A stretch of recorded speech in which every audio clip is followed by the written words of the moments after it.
Welcome to day 2 of Tech Show Today, reporting from the ABA Tech Show 2016 in Chicago, overlooking a sunny day on Lake Michigan. I'm Dennis Ford, podcast on the Legal Talk Network. He's chair of the ABA Tech Show this year. To my right is the actual chair. Steve, introduce yourself. I'm Steve Best with the Affinity Consulting Group, recovering lawyer, now legal technology somewhat expert, and I am proud and honored to be the chair of ABA Tech Show 2016, which is the 30th anniversary of ABA Tech Show. Randy, what are you doing here?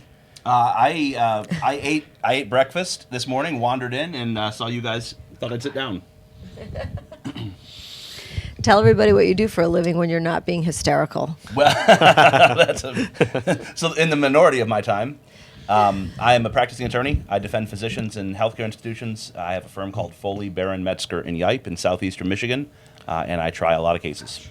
And you've been on the board for a couple of years now. 4 years. 4 years. 4 great years. 4 great years. And your specialty has been helping ABA Tech Show do what? Yeah, so I've worked on the Mac track.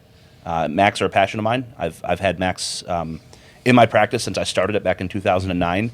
And I do litigation, no idea which way it was, billing, accounting, what router, what this, what that. I received by chance a Tech Show mailer in the mail. Decided this seems like something I need. Came to Tech Show, and it was the best 3 days that I spent. And I've told people before, this show saved my business. It saved my career. I wouldn't be where I am right now without Tech Show, which is why I love it so much. It's unparalleled. It's fantastic to be at a show like this with great minds like this, learning, talking, kind of trading tips. It really is fun, and you've worked really hard to put together another great Mac track. Mm-hmm. Tell us a little bit about the sessions that were planned and the experts that you've got. You've got a great lineup. They're phenomenal. This year's Mac track was as good, if not better, than previous Mac tracks, I think.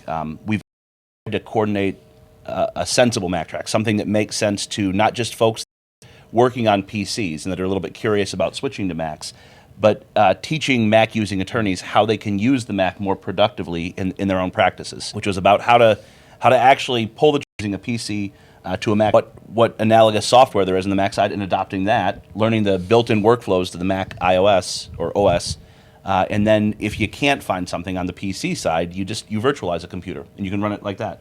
And we've been running Macs in our law firm since 2009, and they've been fantastic. We had a session on dedicated work machine without corrupting, without crossing that wall between personal and professional. We had a great session that was called the Milo Roundtable. Milo is a big Google group of Mac users for the 2 presenters, Victor Medina and Mark Metzger, and those were answered live, which was kind of exciting. That's very cool. Yeah, it worked out really well. It was a lot of great questions from the audience about very practical Mac-type tips. And the last one in the Mac track was the Mac Power Users, which this year actually had David Sparks and Katie Floyd, who are the Mac Power Users based on their podcast that's insanely successful. And that was a packed audience, lots of really kind of set your hair on fire type tips. It was a great Mac track.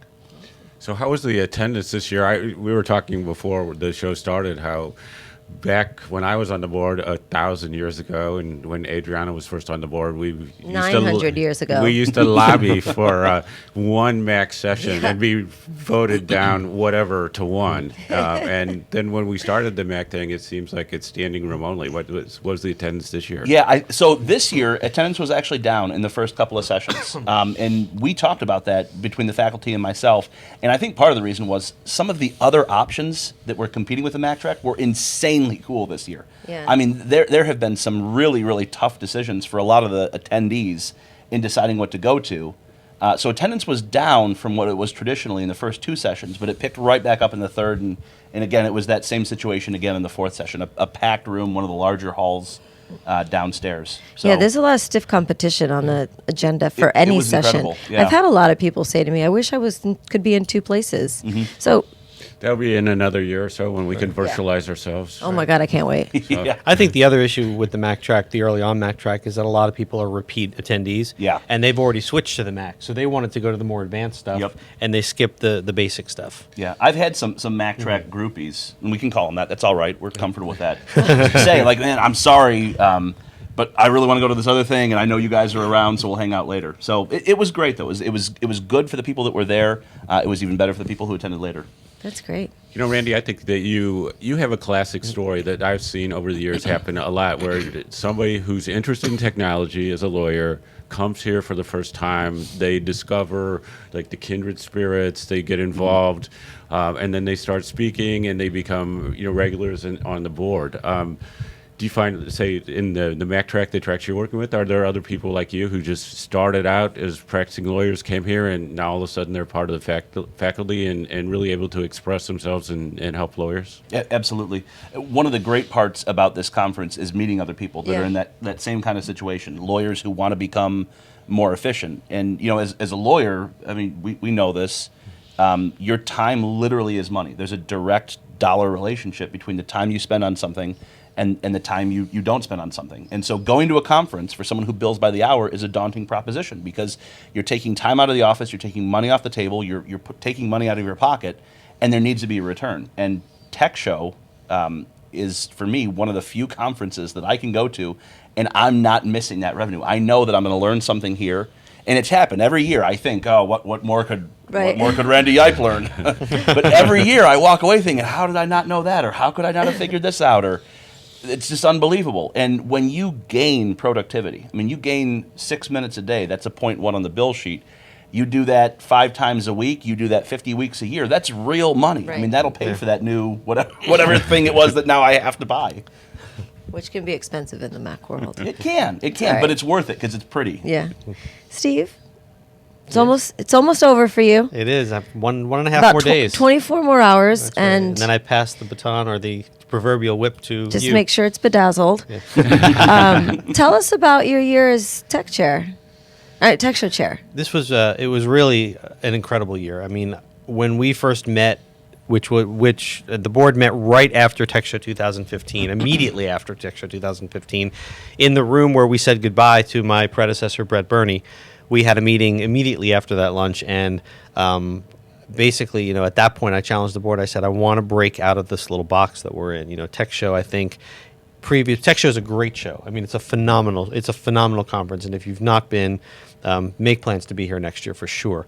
But I wanted to break the mold a little bit and challenge everybody to try to find some new speakers, some cutting-edge topics. And one of the things that I think that came out of that, and in our meeting in Orlando, and our meeting in Atlanta, and then our meeting in Greenville, South Carolina, is we really did break the mold. Absolutely. We really tried so hard to find some new cutting-edge speakers, cutting-edge topics, and it came to fruition. And yesterday, with all wonderful responses that we got from the attendees about how great things were and how challenged people were to try to be in 2 places at one time, and that was music to my ears, because that was one of the goals that I wanted to meet. Yeah, I mean, I think the key thing for me is that the world of conferences is so different now, and you're competing with so many things. And so I think you do need to add things, to change things, and to always keep trying things. And I think that this year there is that notion of this is a show, and so there's different things for you to do. You can keep yourself busy. I didn't have plans to do tons of things, but I'm fully booked. I found a DAR IT down in the exhibit hall that has an oxygen bar, and I can't wait to get back to that today. So there's all sorts of cool things. So I'm advocating energy in there. There's a lot in there. Their products have matured. It's exciting. There was really a lot of electric. Can't wait to hear her speak this afternoon. Yeah. So can I attend?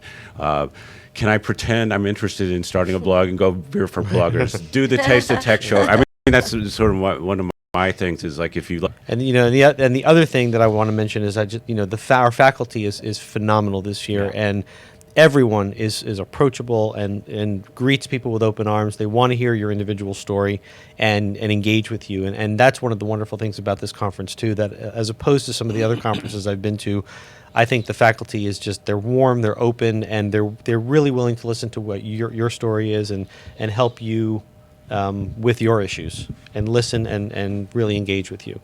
Yeah, it's sort of, I sometimes tell people at Tech Show what you want to do is if there's a speaker that you really liked or somebody you want to meet, you just go up and go like, hey, I loved your presentation, and they'll talk to you for half an hour. Exactly. They're also passionate. That's the best part, right. is to see lawyers and legal technologists literally geek out about what's going on. Yeah. We were just sharing a A story. lot of nerdgasms happening. It's fantastic about the amazing things that happen on those stages, about the stuff that's going up on the screen. Telling us at breakfast, I didn't get to see this session, but he was telling us that Ben Shore and Alan McKenzie had a OneNote session. So Ben was up at the front of the room, working on OneNote, and Alan was in the back walking around, and they were showing how two people live can collaborate on OneNote notebooks. And for Baron Henley to have been awestruck, that session was awesome.